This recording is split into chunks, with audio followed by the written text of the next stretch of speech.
Welcome to our channel. Today we how to connect Plaid to enrich transactions using Python. Detailed guide step by step clearly. To connect Plaid for enriching transactions using Python, begin by creating a Plaid account. Once your account is set up, access the Plaid dashboard. From the dashboard, navigate to the API section and gather your API keys. You will need the client ID, secret, and public key for your application. Install the Plaid Python library by running the command pip install plaid python. After installation, import the necessary modules in your Python script. Start by initializing the Plaid client with your credentials. Set up a connection to the Plaid sandbox environment for testing purposes.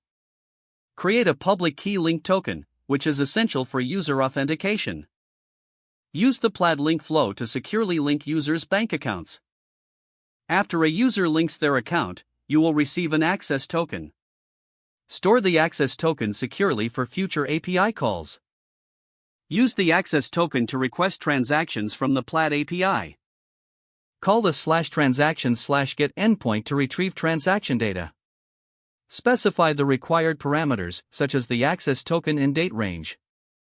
Handle the API response to access transaction details. Once you have the transaction data, analyze it to enrich with additional information. You can use external APIs or services to add context to these transactions. Finally, format and store the enriched transaction data in your desired format or database. Test the entire process to ensure everything works smoothly. If the page does not load, refresh the browser or try again in a private or incognito window. Make sure you are using the correct email address, then retype it carefully to avoid small typos. If your password is not accepted, use the reset option and create a new strong password you can remember. Check your spam folder for verification or security emails, then complete any requested confirmation steps. Enable two-factor authentication if available to improve account security and reduce unauthorized access risk.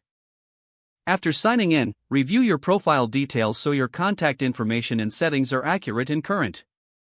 If you see an error message, note it down and try again after restarting your device and internet connection.